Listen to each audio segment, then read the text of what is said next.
Want to see how I built this workhorse Santa Fe locomotive from the 90s? Hi, I'm Dan Cortopassi. Welcome to Model Showcase. Today I'm going to talk about my HO scale model of Santa Fe GP35u 2821. The HO scale Kato GP35 is one of my all-time favorite locomotives. They're a really good size for a small layout and they run really nicely. When I was living in the condo and limited to my little 5-foot long HO scale module, I used to use GP35s quite a bit.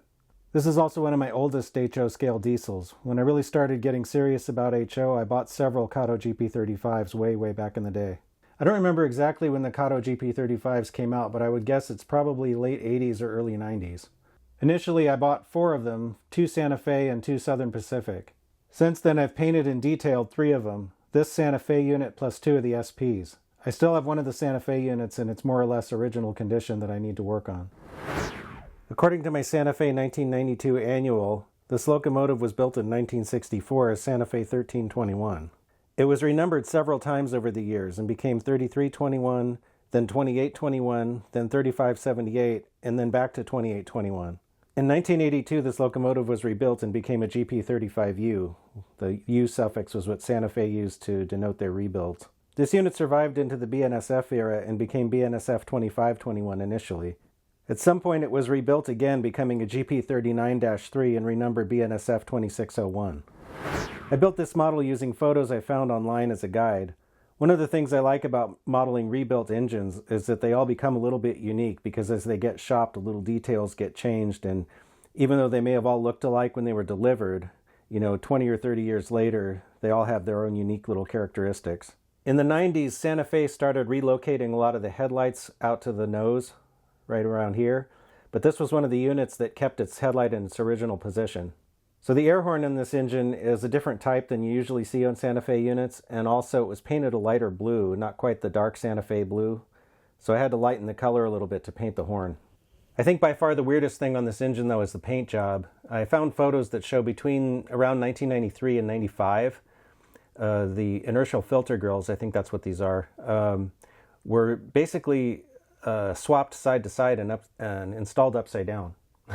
So that's why the paint job looks so strange here. And I had to do a lot of careful masking to reproduce this because these are not separate parts. These are cast onto the shell.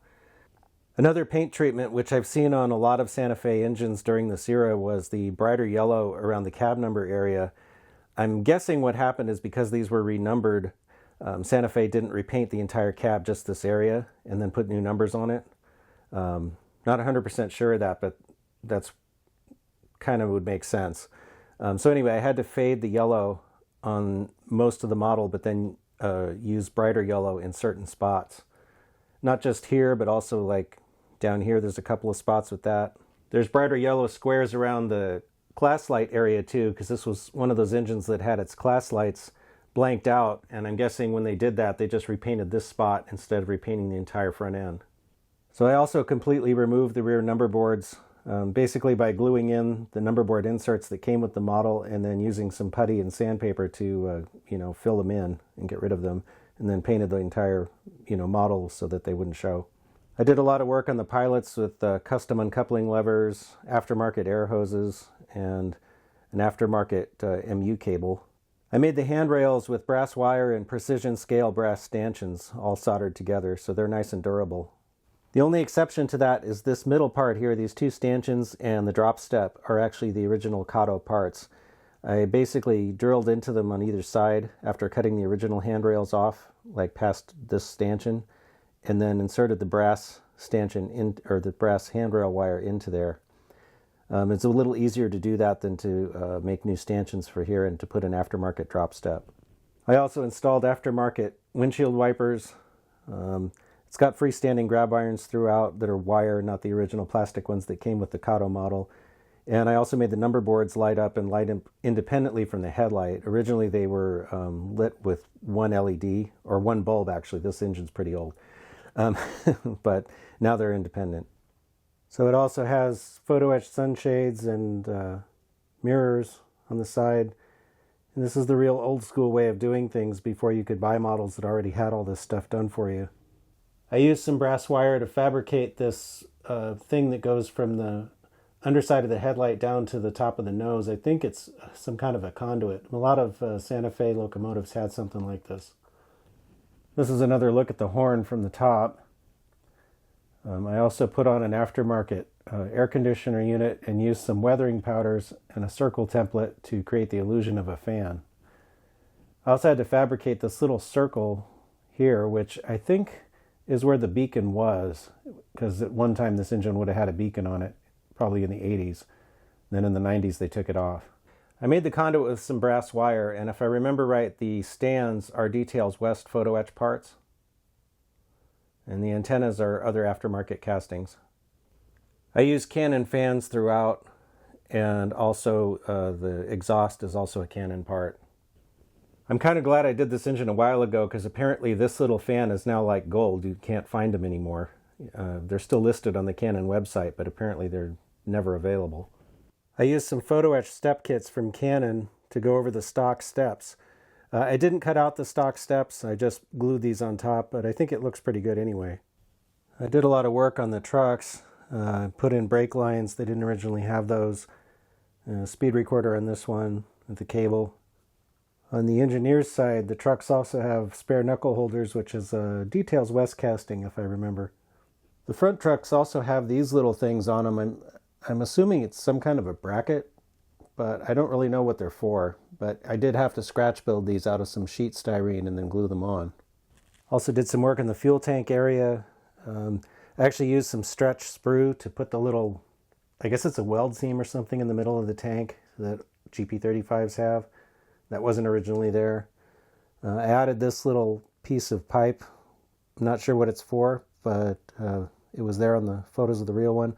I also changed the fuel filler because a lot of GP35s were built with a piece of sheet metal right here that went around the fuel filler, and Santa Fe got rid of those at some point on a lot of their GP35s. There's also a little rectangular, like, I don't know if it's an auxiliary tank or what it's for, but it's behind the fuel tank, and I had to make that. Pretty sure I scratch built it and used some little bits to make the plumbing. So as I mentioned, it has a Lokesound Select in it. I may eventually upgrade it to a Lokesound 5.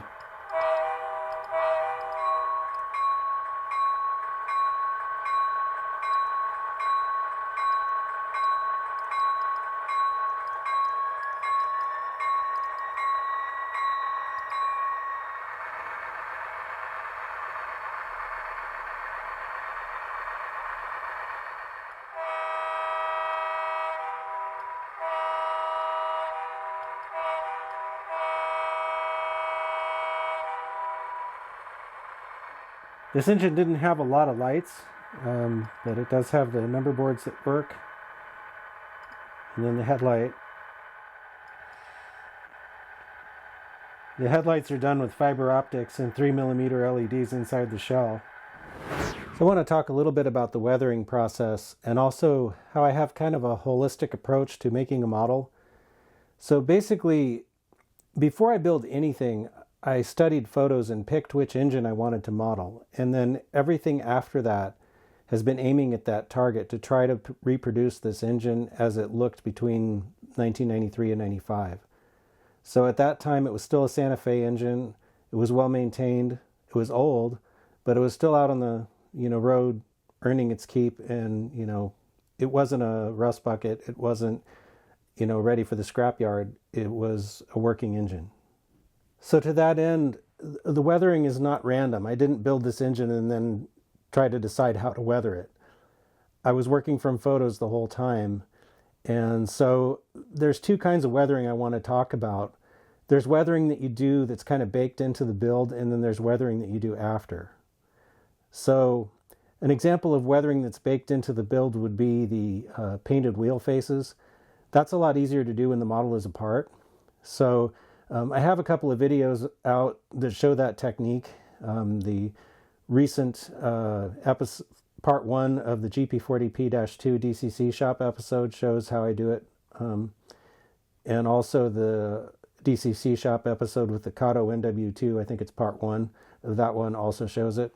So that's definitely part of it. I think having the wheel faces painted goes a long way toward making it look more real, even though on a diesel the wheels aren't that visible, but it still looks a lot better than shiny metal. The other part of the weathering that's baked into the build, and I already kind of talked about this a little bit, is the faded yellow paint. So this was scale coat, as I already mentioned, and I don't think I had Santa Fe yellow because I don't think scale coat made Santa Fe yellow. I think they called it reefer yellow. But in any case, what I did was I took that color and I mixed some white into it before I airbrushed it.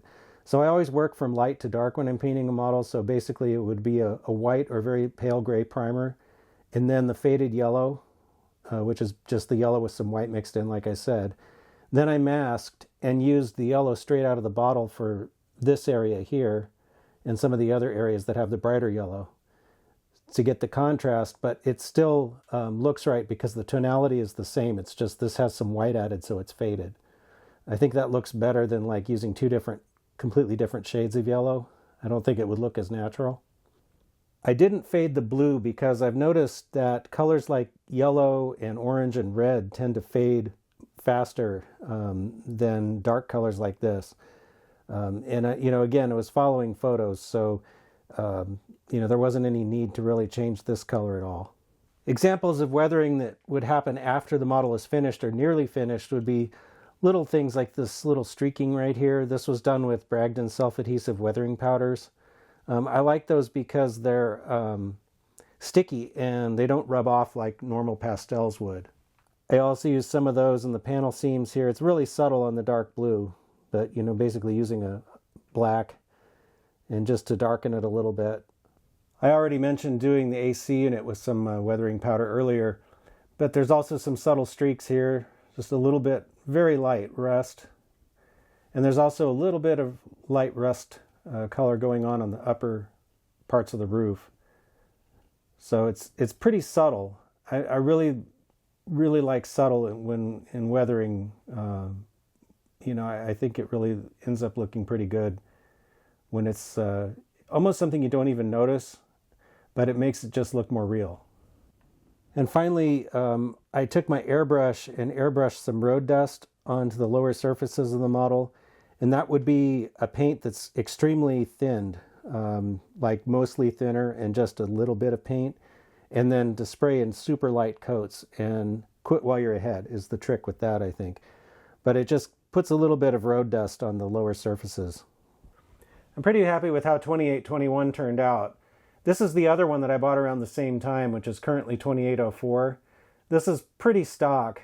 Doesn't have the handrails on it or anything. I did add an air conditioner and a beacon to it, but this doesn't even work. This was how I did things, 30 plus years ago. So my skills have evolved a little bit since then, but I do have some plans and I want to redo this one as well. So that'll be a future project. I still really like the Kato GP35. I have a bunch of them and I've got a few more that are works in progress, and I'm looking forward to completing those. They're really, really nice models. I know they're not as detailed as some of the models that are out today, but that can be fixed, and they run great. If you like this video, then please like, comment, share, and subscribe. Stay tuned, and thanks for watching.